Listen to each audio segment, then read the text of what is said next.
Please বন্ধুরা আমার এই চ্যানেলটাকে সাবস্ক্রাইব করে দিও, এতে আমাকে আরও উৎসাহ করবে নতুন নতুন ভিডিও বানানোর জন্য। কেমন?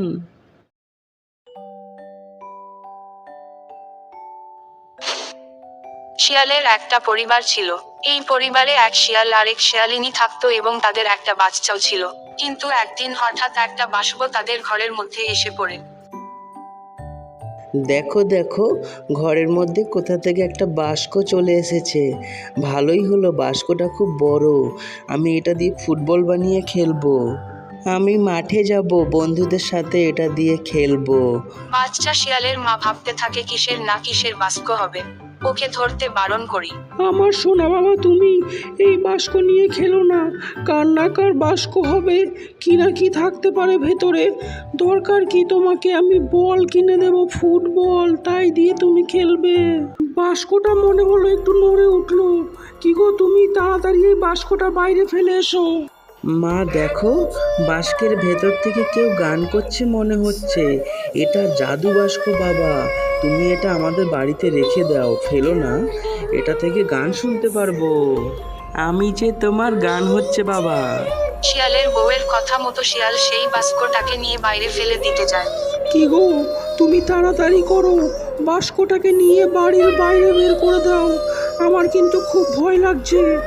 বাস্কর ভেতর থেকে যে গান করছে তার গলার আওয়াজটা কেমন ভুতুড়ে, অখাদ্য গলার আওয়াজ। কি বাজে বেসুরো গলা! ছি, আমি এই গান শুনে তো অজ্ঞান হয়ে যাচ্ছি। আর একটু পরে আমি অজ্ঞান হয়ে আবার পাগলও হয়ে যাব। এর থেকে তো আমার সুন্দরী বউ অনেক ভালো গান করে।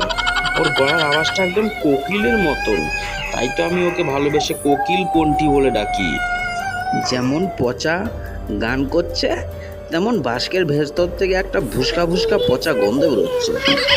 মনে হচ্ছে বাস্কটাকে এখানেই ফেলে দিয়ে চলে যাই। বাস্কের ভেতরে ভূতের বাচ্চা নেই তো? ভূতের মতন গান করছে মনে হচ্ছে। গানটার তো পুরো 12টা বাজিয়ে দিল। আর পাচ্ছি না নিতে, আমার কানের 12টা বাজিয়ে দিচ্ছে। এই ছাতার বাস্কটা যে কোত্থেকে আসলো?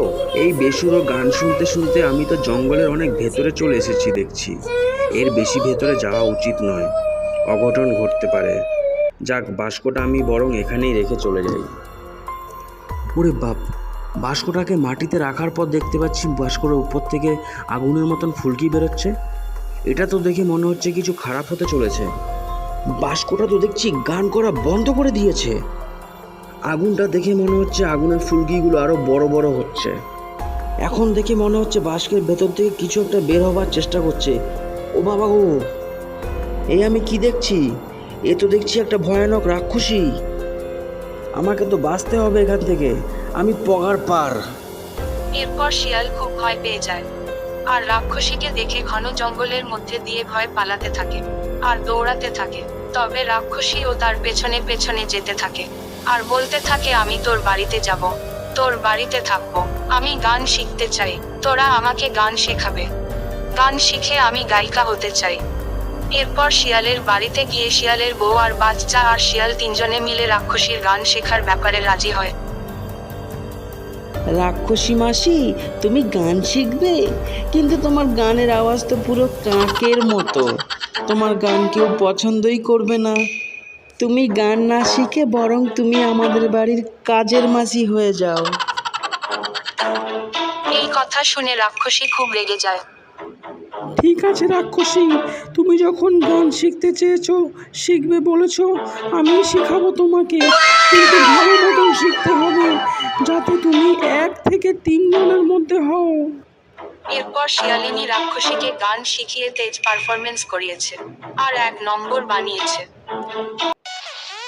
এরপর রাক্ষসীর মনের আশা পূরণ হয় আর মনে মনে বলতে থাকে, এটা আমার প্রথম স্টেজ পারফরমেন্স, আমাকে ভালো মতন গান করতেই হবে। যদিও আমি ভূত, তবে আমি ভূতের মতন গান গাইবো না।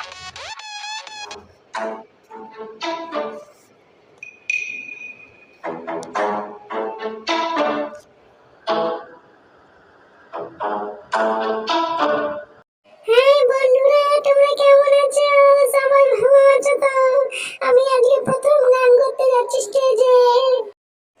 हम हैं तुम हैं